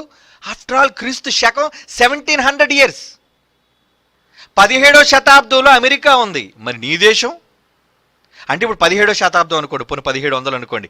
1700కి ఇప్పుడు ఒక 2000 అండి. అంటే ఎన్ని వందల సంవత్సరాలు అయింది అమెరికా వచ్చి? 300 ఇయర్స్, 300 సంవత్సరాలండి. 300 సంవత్సరాల్లో 4వ స్థానంలోకి వెళ్ళిపోయింది అమెరికా. మరి ఇప్పుడు మన భారతదేశ చరిత్ర ఎప్పుడు ఇందాడు ఎంతకాలం చెప్పారు మీకు? 4500 సంవత్సరాలు. మొహంజదారో, హరప్ప, క్రీస్తు పూర్వం నుంచే ఉన్నాం. ఏం సాధించింది చెప్పండి ఈ దేశం? ఏ ప్రగతిని సాధించాం చెప్పండి? అసలు 10వ స్థానాల్లో కూడా మనం లేము. ఇంకా అభివృద్ధి చెందుతున్న దేశాల్లోనే మనం వెనకబడిపోయి ఉన్నాం. మన కళ్ళ ముందు పుట్టిన అమెరికాకి అగ్రరాజ్యం అయిపోయిందండి. ఏమండి, నార్వే మీరు చూడండి, నంబర్ 1లో ఉంది. అది ఎప్పుడు వచ్చిందో తెలుసా అండి? 1523 అండి. చూడండి, 1523 అంటే 15వ శతాబ్దం వరకు నార్వే లేదు. అంటే కేవలం నార్వే వచ్చి 500 సంవత్సరాలు అయింది. 500 సంవత్సరాలకు పూర్వం పుట్టిన ఆ దేశ వాసులు, ఆ దేశ ప్రజలు, ఆ దేశ ప్రగతిని సాధించిందండి. ప్రపంచంలో అగ్రరాజ్యంగా ఉందండి, సంపన్న దేశంగా ఉందండి. ఇక ఆస్ట్రేలియా మీరు చూసారే, అది 1788 అండి. అది కూడా 17వ శతాబ్దమే. 1700 సంవత్సరాల తర్వాత వచ్చిన ఒక ఆస్ట్రేలియా. అలాగే నెదర్లాండ్స్ మీరు చూసారా, అది 1600. అంటే ఈస్ట్ ఇండియా కంపెనీ వాళ్ళు మన దేశానికి వచ్చినప్పుడు పుట్టింది అది. ఏది? నెదర్లాండ్స్. అది ఒక సంపన్న దేశం అయిపోయింది, టాప్ కంట్రీస్ లిస్టులోకి అది వెళ్ళిపోయింది. న్యూజిలాండ్ ఒక చిన్న ద్వీపంగా ఉన్నది, సముద్రంలో ఉన్నది. 1600 అండి, 1642. 16-17 శతాబ్దాల్లో ఉద్భవించిన ఈ భూభాగాలు, ఈ దేశ ప్రజలు, వాళ్ళు ఎందుకండి పైకి వెళ్ళిపోతున్నారు? మనం ఎందుకండి అణగదొక్కబడుతున్నాం? ఇంకా కెనడా మీరు చూసారా? కెనడా దాని అభివృద్ధి 1534, ఐర్లాండ్ 1798, జర్మనీ 1871, కాస్త కొంచెం ముందుంది. ఏమండి, 1871. ఇలా ప్రపంచ దేశాలు వాటి ప్రగతిని ఆలోచించగలిగితే ప్రియులారా, ఎంత అభ్యున్నతిని సాధిస్తున్నాయండి, ఎంత ప్రగతిని సాధిస్తున్నాయండి. మనం ఎందుకండి ఎంత చరిత్ర కలిగిన వాళ్ళు వెనకబడిపోయి ఉన్నాం? ఇంకా ఈ పర్లేదండి, 200-300 సంవత్సరాల చరిత్ర కలిగిన వాళ్ళు, 60-70 సంవత్సరాల చరిత్ర ఉన్న వాళ్ళు మీకు ఇప్పుడు వీడియో చూపిస్తాను చూడండి. సంపన్న దేశాలు, richest countries in the world video ఉంటుంది చూడన్నా. రిచెస్ట్ కంట్రీస్, చిన్న చిన్న భూభాగాలు, వాళ్ళకున్న ఏకైక రిసోర్స్ ద్వారా ప్రపంచాన్ని శాసించే వాళ్ళుగా వాళ్ళు మారిపోయారండి. అందులో ఎలాంటి దేశాలు ఉన్నాయో చూడండి, మీరు చూడాలి ఎలాంటి దేశాలు ఉన్నారు, వాళ్ళు ఎలాంటి ప్రగతి సాధించారు. ఏమండి, ఈ వీడియోలో మీరు చూడండి, అతి కొద్ది కాలంలో 10 టాప్ 10లో చూపిస్తున్నాడు చూడండి. America, United states. ఏంటండి వాళ్ళ జీడిపి రేట్ చూడండారా, వాళ్ళ భవనాలు చూడండారా, వాళ్ళ అభివృద్ధిని చూడండారా. స్విట్జర్లాండ్, ఇందాక మరలా అవే దేశాలు మనకు కనబడుతున్నాయి చూడండి. అవి మంచు కొండలతో నింపబడిపోయి ఉన్నా,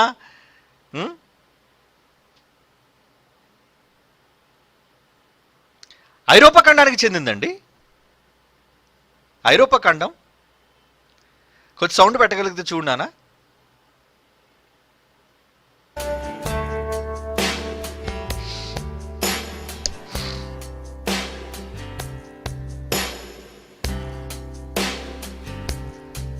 ఇది కూడా యూరోప్ ఖండంలోదేనండి.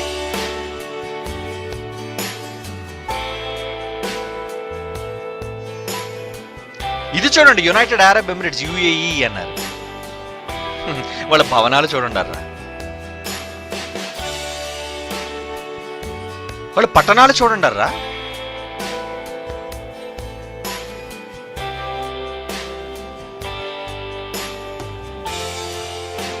నార్వే నెంబర్ 1 స్థానంలో ఉంది కదా, ఇందాక మీరు చూశారు టాప్ 10 లిస్ట్లో.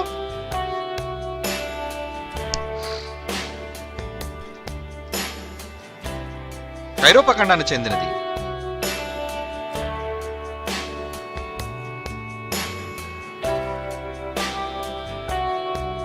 కువైట్, విశాఖపట్నం అంత ఉంటుందండి అది. కువైట్.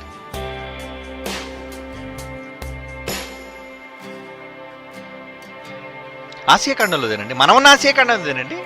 కువైట్ కూడా ఉంది. ఇక 4వ స్థానంలో చూడండి,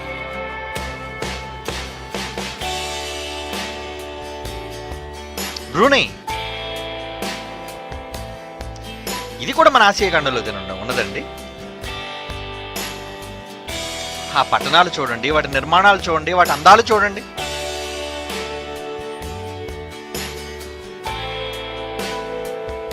సింగపూర్, మనకాడ పుట్టుకుంటారండి వీళ్ళు. ఇది ఆసియా ఖండమే. అబ్బో, అద్భుతం అండి పట్టణాలు.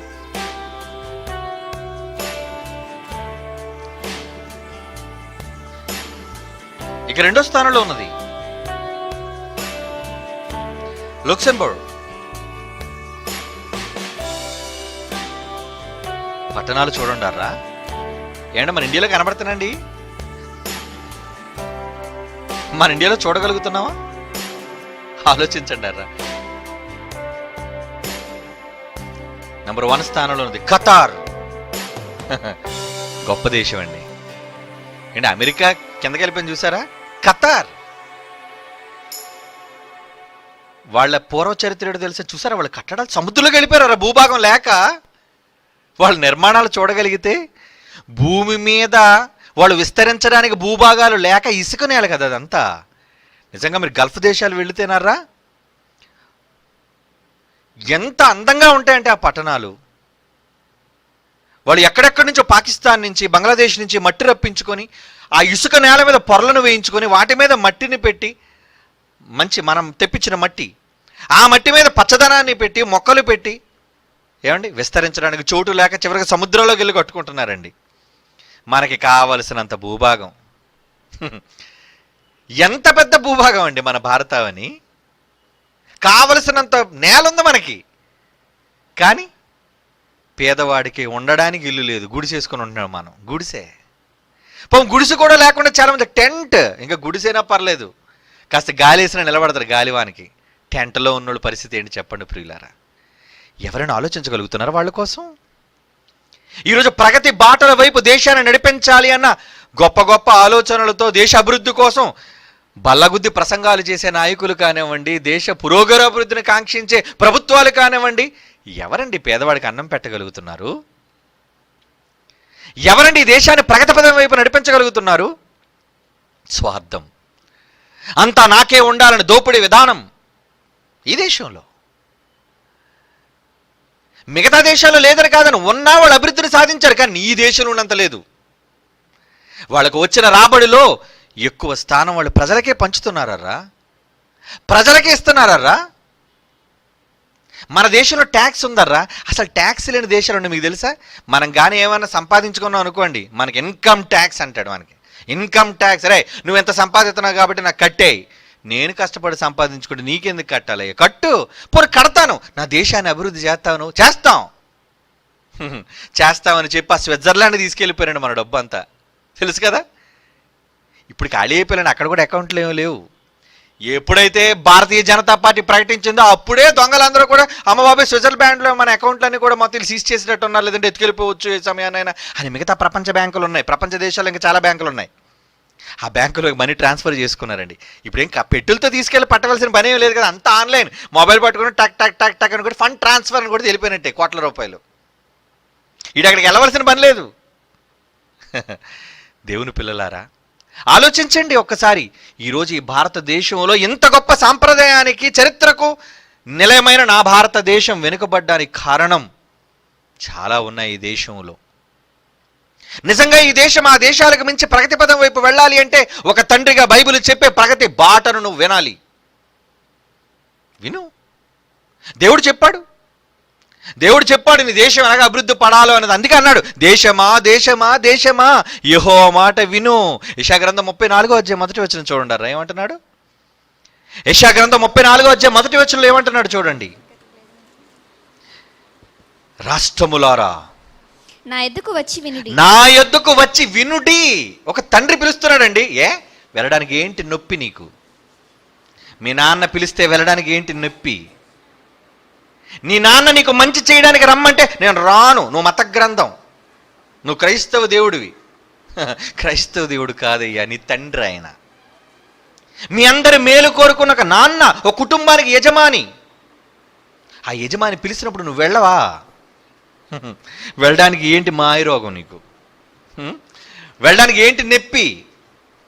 దేవుని పిల్లలారా అంటున్నాడు, రాష్ట్రములారా నా యొద్దకు వచ్చి వినుడి, జనములారా చెవియొగ్గి ఆలకించుడి.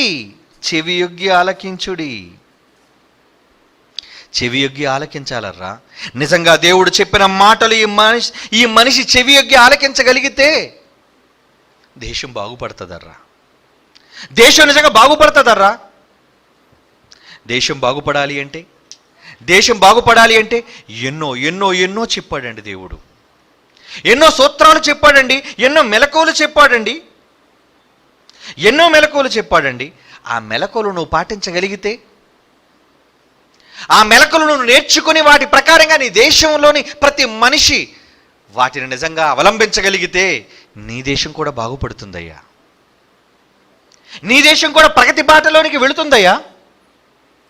నా దేశం ప్రగతి వైపు వెళ్ళటం ఆకాంక్షించడం తప్ప? ఇంత గొప్ప చరిత్ర కలిగిన దేశం, నా దేశం కళ్ళ ముందు పుట్టిన చిన్న చిన్న దేశాలు ఆఖరికి ఇసుకలోని సముద్రంలోని చేపలు పట్టి గొయ్యి తీసి ఇసుకలోని చేపను పెట్టి అది ఆ భయంకరమైన వేడికి మాడిన తరువాత, ఉడికిన తరువాత తిన్న ఆ సముద్రపు దొంగలైన ఆ అరబ్బులు బ్రతుకుతున్నారర్రా. ఆ రోజు ప్రపంచాన్ని శాసిస్తున్నారర్రా. ఏంటి ఆయిల్ ఉందనే? నీ దేశంలో ఆయిల్ లేదా? వాళ్ళ దగ్గర ఆయిల్ ఉందని చెప్తున్నావేంటి? నీ దేశంలో చమురు నిల్వలు లేవా? నీ దగ్గర కేజీ బేషన్లో గ్యాస్ పడలేదా? ఎంత ఉందయ్యా? బ్లోట్ అయిపోయేటంత ఉందా మన దేశంలో. బ్లోట్ ఆపడానికి ఎంతో పెద్ద పెద్ద టెక్నికలు వస్తేనే కానీ, పెద్ద పెద్ద మిషనరీలు వస్తేనే కానీ గ్యాస్ను ఆపలేకపోతున్నారు. ఆ మధ్యన అన్నారు చూసారా, తూర్పు గోదావరి నిజంగా క్రిందనంతా అబ్బో అపారమైన గ్యాస్ నిల్వలు ఉన్నాయి, కానీ ఇప్పటికీ మనం గ్యాస్ కొనుక్కుంటున్నాం. మన మోదీ గారు అంటున్నారు ఎక్కువ డబ్బు ఉన్నోడికి గ్యాస్ ఇవ్వబడదని. అసలు మన దేశంలో ఉన్న సంపదకి ప్రతివాడికి పైప్ లైన్ ఇచ్చి ఫ్రీగా ఇవ్వయ్యా గ్యాస్. అమ్మేసుకుంటున్నారు. విదేశాలకి ఎక్స్పోర్ట్ల పేరట అమ్మేసుకుంటున్నారు. వాటి ద్వారా వచ్చిన రాబడి ఏం చేస్తున్నారు? మరి ఈ దేశ సంపదను అమ్ముకుంటున్నారు విదేశాలకి. ఈ దేశంలో పుట్టిన మంచి ఫలాలన్నీ ముందు ఎవరికండి? మనకున్నాయా? ఫస్ట్ క్వాలిటీ ఎవరికట? ఎక్స్పోర్ట్. ఏమండి, ఈ దేశంలో పుట్టిన మంచి క్వాలిటీ మనం తినకూడదా?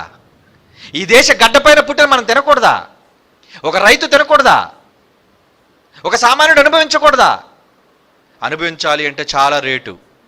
ఎందుకు రేటు?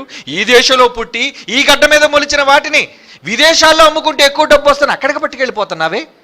నాకెందుకు ఇవ్వకూడదు? నువ్వు పోనీ పట్టుకుపోయిన తర్వాత దాని నుంచి వచ్చిన సొమ్ము ఏం చేశావు? ఎన్ని కోట్ల రూపాయలు వస్తుంటే ఆ కోట్ల రూపాయలన్నీ కూడా మనుషుల ధనాగారాల్లోనికి వెళ్ళిపోయాయి, దోపిడి దొంగల ఖజానాల్లోనికి వెళ్ళిపోయాయి. ఇంకెక్కడుంది చెప్పండి ప్రగతి? అందుకే పేదవాడుగానే ఆకలి చావుతో చచ్చిపోతున్నాడు. రైతు ఇంకా పురుగుల మంది తాగి చచ్చిపోతున్నాడు. ఏమంటే వర్షాలు లేవండి. వర్షాలు లేవా? ఏం లేకపోతే? వర్షాలు లేకపోతే నదులను తవ్వించలేవా? కాలువలను తవ్వించలేవా? కృత్రిమ వర్షాలు కురిపించమని నేను అడగలేదే. భూగర్భంలో ఎంతో అపారమైన జల సంపద ఉంది. ఆ బయటికి ఎందుకు తీసుకురాలేకపోతున్నాం? టెక్నాలజీ ఉపయోగించి ప్రభుత్వమే బోరు ద్వారా ప్రతి చోట ఎందుకండి నీరుని సప్లై చేయలేకపోతుంది? ఆయిల్ అయితే సప్లై చేస్తుంది, నీరైతే ఎందుకు సప్లై చేస్తుంది? ఆయిల్ కాబట్టి ఇది ఏం చేస్తుంది? ఇక్కడి నుంచి పైప్ లైన్ డైరెక్ట్గా బయటికి వేసేసుకొని కోస్టల్ ఏరియాస్కి పైప్ లైన్ వేసేసి అక్కడి నుంచి చమురు వచ్చిన దాన్నంతా కూడా ఎగుమతి చేసుకుంటున్నారు. దేశానికి అన్యాయం జరుగుతుందర్రా. అందుకే ప్రగతి కుంటిపడిపోయింది. నీ వాడికి నువ్వు అందించలేకపోతున్నావు సహాయం, నీ వాడికి నువ్వు చేయి చాపలేకపోతున్నావు, నీ వాడికి మంచి ఫలాలు పెట్టలేకపోతున్నావు. ఇది ఎలా ఉందో తెలుసా? నీ కొడుకేమో పాచన్నం పెట్టి పక్కింటోడికేమో పరవన్నం పెట్టినట్టుగా ఉందయ్యా. అవునా? నీ గర్భాన పుట్టిన నీ కొడుకు పెట్టురా ముందు నువ్వు వండినదేదో. ఇంట్లో అమ్మ వండితే నాన్న వండితే ఈ వంటకాలన్నీ తీసుకుని వెళ్ళి ఎవరో పొరుగు ఊరోడికి పరాయి వాడికి అమ్మేసుకుంటున్నావే డబ్బుల కోసం. ఆడ పరవన్నం ఇస్తే 1,00,000 రూపాయలు ఇస్తానన్నాడు. మరి నీ కొడుకు ఫ్రీ కదా, ఆడి దగ్గర నిజం వస్తుంది. కొడుకైతే ఉచితంగా ఇవ్వాలి, విదేశీయులకైతే డబ్బు వస్తుందన్న ఆశతో ఎందుకు ఎక్స్పోర్ట్ అంటున్నాం? మళ్ళా దానికి ఒక పెద్ద రంగం, దానికి ఒక పెద్ద ప్రభుత్వ సంస్థలు చేస్తున్న నీవు ప్రదేశ ప్రగతికి ఏం చేయగలుగుతున్నాడు? ఎన్ని ప్రభుత్వాలు వచ్చినా అదే బాట అండి. ఎన్ని ప్రభుత్వాలు మారనివ్వండి, గరీబీ హఠావని కాంగ్రెస్ ప్రభుత్వం మొదలుకొని ఈ రోజున భారతీయ జనతా పార్టీ వరకు అందరూ అదే బాట. పేదవాడికి పట్టిన అన్నం దొరకక ఇంకా ఆకలి దప్పులతో అలమటించి అల్లాడిపోతున్నాడే, ఆత్మహత్యలు చేసుకుంటున్నారే. ఏంటి విదేశాల్లో రైతులు ఎక్కడైనా ఆత్మహత్యలు చేసుకుంటున్నారు? వాళ్ళకి అంత టెక్నాలజీ అండి, వాళ్ళకి అన్ని సౌకర్యాలండి, వాళ్ళకి ఎన్నో రాయితీలండి ప్రభుత్వం నుంచి. అందుకే అన్ని సంపదలు ఉన్నాయండి. అందుకే అందరికీ పంచుతున్నారు. అందుకే ఎత్తైన భవనాలు కట్టగలుగుతున్నారు. వాళ్ళు రోడ్లు ఎంత శుభ్రంగా ఉంటాయో తెలుసా? ఈ రోజు నీ రోడ్డు శుభ్రం చేసుకోమని మాటికి గాంధీ మహాత్మను చూసి స్వచ్ఛ భారత్ అంటున్నావు. ఎందుకు? వీడు చెంబట్టుకు ఎందుకు వెళ్ళాలి చెప్పండి? ఆఖరికి వాడి శౌచాలయం కూడా వాడి దగ్గర లేదు, బాత్రూమ్ కూడా వాడి దగ్గర లేదు పేదవాడికి. దేవుని పిల్లలారా, బాత్రూమ్ కట్టుకునే స్తోమత కూడా లేదు. ఈ మధ్యన నేను అటు కర్ణాటక ఆంధ్ర బార్డర్ వైపు వెళ్తే అండి బిజినగిరి అని ఒక ప్రాంతానికి వెళ్ళానండి. అది ఆంధ్రాకి కొంచెం దగ్గరలో ఉంటుంది, కర్ణాటక స్టేట్. కానీ ఆంధ్ర స్టేట్కి కూడా వచ్చాను నేను. వచ్చినప్పుడు అక్కడ వాళ్ళు ఆహారానికి పిలిచారు భోజనానికి. వాళ్ళ ఇంటికి వెళ్ళామండి మేమంతా. ఇంటికి వెళ్ళేటప్పుడు నాన్న టాయిలెట్కి వెళ్ళాలి నాన్న అనేసి అంటే అలా ఆరుబయటికి వెళ్ళాలని అన్నాడు. ఇల్లు చూస్తే బాగుంది, ఆరుబయటికి వెళ్ళమండి అని ఇంత చక్కటి ఇల్లు ఉందంటే ఇక్కడ ఎవరికి బాత్రూమ్ లేవండి. నీకే లేదు కానీ ఎవరికీ లేదా, అసలు ఊరికే బాత్రూమ్ లేదటండి. ఆడవాళ్ళంతా ఒకవైపు వెళ్ళిపోతారట, మగవాళ్ళంతా ఒకవైపు వెళ్ళిపోతారట. మరి నాన్న, మరి మోదీ గారు స్వచ్ఛ భారత్ పిలుపునిచ్చారు, సులాబ్ కాంప్లెక్స్లు కట్టేస్తారన్నారు. అన్నారండి. మా ఊరికి కూడా ప్రకటన ఇచ్చి ఇంటికి 4,000 చొప్పున వసూలు చేశారండి. వసూలు చేశారంటే ముందు 4,000 డిపాజిట్ చేస్తే ఆ తర్వాత కొంత డబ్బులు ప్రభుత్వం వేసి నీకు బాత్రూమ్ కట్టిస్తుంది అన్నదట. బాగుంది. మరి కట్టితే ఏమైంది? సంవత్సరం అయిందండి, ఎవ్వరూ మారు మాట్లాడలేదండి. చివరికి పేదవాడు బాత్రూమ్ లేని డబ్బు 4,000 రూపాయలు చాలా కుటుంబాలు ఉమ్మడిగా కలిసి ప్రభుత్వానికి కడితే ఏమైపోయిందో డబ్బు? పాపం ఇంకా చెంబు పట్టుకొని వెళుతున్నారండి. చెంబు పట్టుకొని వెళ్తే మోదీ గారు ఏమంటారు? అదిగోండి ఆ బిగ్ బీని పిలిపిస్తారు, అమితాబ్ బచ్చన్ గారిని. ఎక్కడికి వెళ్తున్నా చెంబు పట్టుకొని? ప్రకటనలు బాగున్నాయి, వార్తలు చాలా బాగా చూపిస్తున్నావే. నీ దేశాన్ని నీట్గా చేద్దామని. మరి నీలాంటోడే సింగపూర్లో ఉన్నాడు, మరి వాడికి వస్తుంది. వాడు చెంబు పట్టుకొని ఎక్కడికి వెళ్ళలేదే. నీలాగే అమెరికా వాడు కూడా ఉన్నాడు, నీలాగే నార్వే కూడా ఉన్నాడు. ఆడందరికీ మనుషులకి జరిగే సహజ ప్రక్రియ అది. నీలా వీధులు వెళ్ళట్లేదే. ప్రగతి, వాడికి వచ్చిన లాభాలని ప్రజలకు పంచుతున్నారండి. నువ్వా? వాడేమైనా కష్టపడి సంపాదించుకోడుగా, నీ డబ్బులు నాకు ఇచ్చేయి. Tax, income tax. ఏంటి ప్రపంచంలో ఇన్కమ్ ట్యాక్స్ లేని దేశాలు ఉన్నాయి మీకు తెలుసా? ఏంటండి పన్ను లేని దేశాలు ఉన్నాయా ఇన్కమ్ ట్యాక్స్? చూపించు నాన్న, ఎందుకంటే చాలామందికి తెలీదు. మన వాళ్ళకి పెండడమే తెలుసు కానీ పాపం నిజాలు తెలియదు కదరా. చాలామంది నిజంగా చదువు లేకపోవటం వల్ల ప్రపంచంలో ఏం జరుగుతుందో అమాయకులని భారతీయులుగా మనకు తెలీదు. ఈ దోపిడి దొంగలందరూ దోచుకుంటున్నారు మనల్ని. అసలు ప్రపంచంలో మరి ఆదాయపు పన్ను లేని దేశాలు ఉన్నాయర్రా. అసలు ఆదాయానికి పన్ను వేయరండి వాళ్ళు. 10 countries with 0 income tax. 10 దేశాలండి, చాలా ఉన్నాయి కానీ అందులో ప్రతి ప్రముఖమైన దేశాలు చూపిస్తున్నాడు చూడండి. ఓకే నాన్న, ప్లే చేయి. Number 1 UAE. బా, అద్దంలా ఉంటాయండి వాళ్ళ రోడ్లు కూడా అద్దం అండి. సౌండ్ పెట్టినాను పర్లేదులే. రెండో స్థానంలో కూడా ఖతార్. అది అరబ్ దేశమే. చెప్పాను కదా ఒకప్పుడు వీళ్ళంతా సముద్రపు దొంగలు.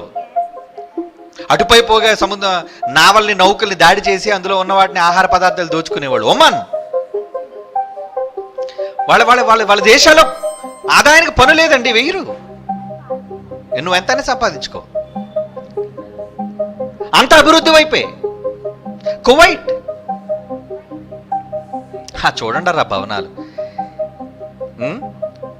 ఈరోజు ఆంధ్రాను కూడా సింగపూర్ చేసేద్దాం అనుకున్నారు పాపం మన సీఎం గారు. సింగపూర్ బాగా నచ్చింది ఆయనకి. నిజంగా సింగపూర్ చాలా అందంగా ఉంటుందర్రా. సింగపూర్లో జరిగిన వాస్తవాన్ని మీకు చెప్తానండి, చూడండి. Cayman islands. ఓకేనా, ప్లే చేయి.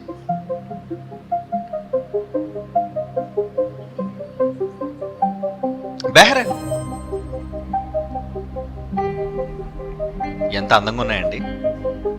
వాళ్ళు పట్టణాలు అందం అండి. మా దేశం ఎందుకు ఇలా లేదని మనం బాధపడుతున్నామండి. అన్నీ ఉండి అల్లు నోట్లు సేనంటారు చూసారా, అలా సంపదలన్నీ ఉన్నాయి మనకి. ఎన్ని సంపదలు ఉన్నాయో కూడా మీకు చూపిస్తాను. మన దేశంలో లేనిది ఏంటండి? వాళ్ళ దగ్గర ఏదో సంపదలు ఉన్నాయి అనుకుంటున్నామండి మనం. ఇన్కమ్ ట్యాక్స్ లేదండి వాళ్ళకి. బహామాస్ చిన్న దీవులండి.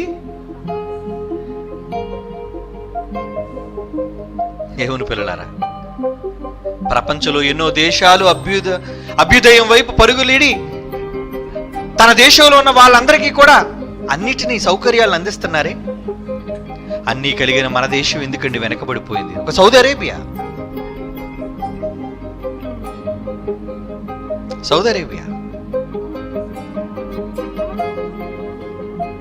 బ్రునై. ఓకే దేవుని పిల్లలారా, నిజంగా దేశాలలోని ఎంత గొప్పదండి. ఏమండి, మన దేశంలో కానీ ఇక్కడ ఎక్కడైనా ఒక మర్చిపోయి ట్యాక్సీలో కానీ ఆటోలో కానీ బ్యాగ్ మర్చిపోయి అనుకోండి, మన ఇంటికి వస్తుందా చెప్పండి? రాదు. కానీ జరిగిన యథార్థ సంఘటన చెప్తానండి, ప్రత్యక్షంగా నాకే జరిగింది. ఇలా సింగపూర్ విమానాశ్రయంలో దిగానండి. పెద్దపేట తీసుకున్నానండి. చిన్న బ్రీఫ్ కేసు మాత్రం నేను ట్యాక్సీలో మర్చిపోయానండి, కారులో మర్చిపోయానండి. సింగపూర్ ఎయిర్పోర్ట్లో దిగినగానే నేను పెద్దపేట తీసేసుకున్నాను లగేజ్, కానీ చిన్నది మాత్రం నేను ట్యాక్సీలో మర్చిపోయాను. ఇంటికి వచ్చేసాను, ఆ రూమ్కి వచ్చేసాను. ఒక 10 నిమిషాల తర్వాత ఈలోపు నేను వెతుక్కునేసరికి నా చిన్న బ్రీఫ్ కేసు లేదు. సూట్ కేసు ఉంది కానీ బ్రీఫ్ కేసు లేదు.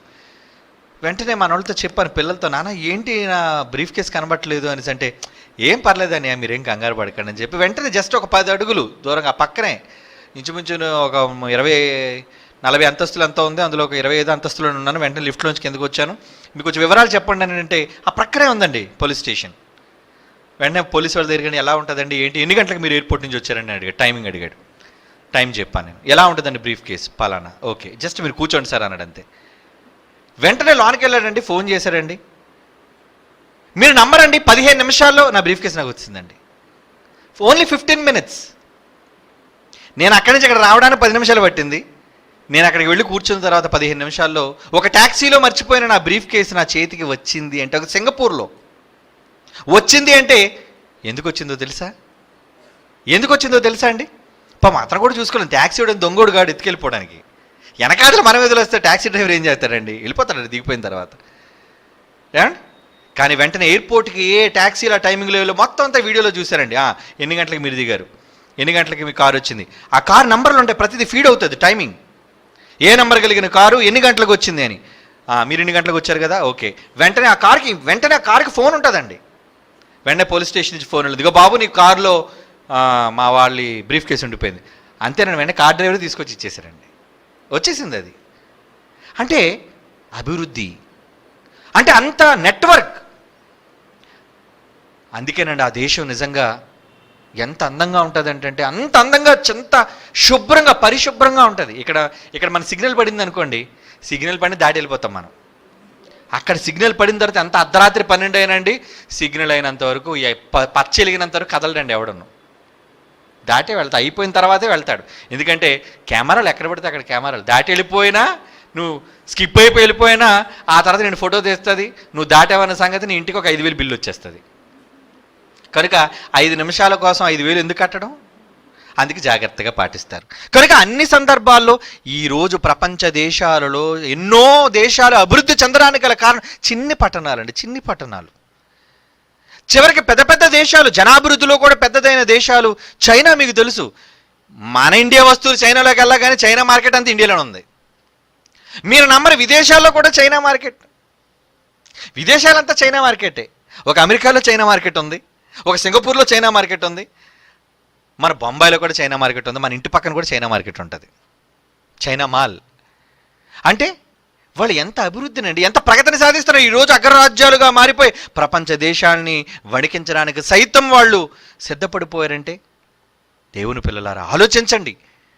దేవుడు చెబుతున్నాడు, అభివృద్ధిని కోరుకుంటే నా మాట వినండి రాష్ట్రములారా. ఇందర మనం చదువుకున్నాం కదండి మంచి మాట. యెషయా 34 రాష్ట్రములారా నా యొద్దకు వచ్చి వినుడి, జనములారా చెవియొగ్గి ఆలకించండి.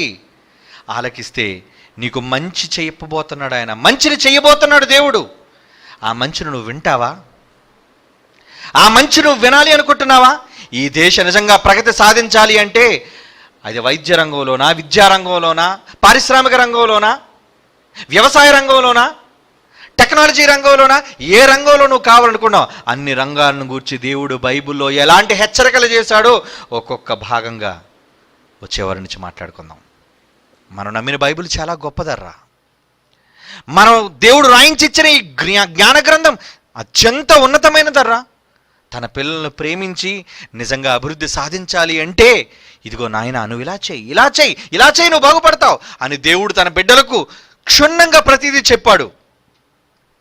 అది వ్యవసాయ రంగం మొదలుకొని ఈరోజు అంతరిక్ష రంగం వరకు ఈ దేశం అభివృద్ధి చెందాలి అంటే ఎటువంటి నియమాలు పాటించాలో అన్నది బైబిల్ చెప్పింది.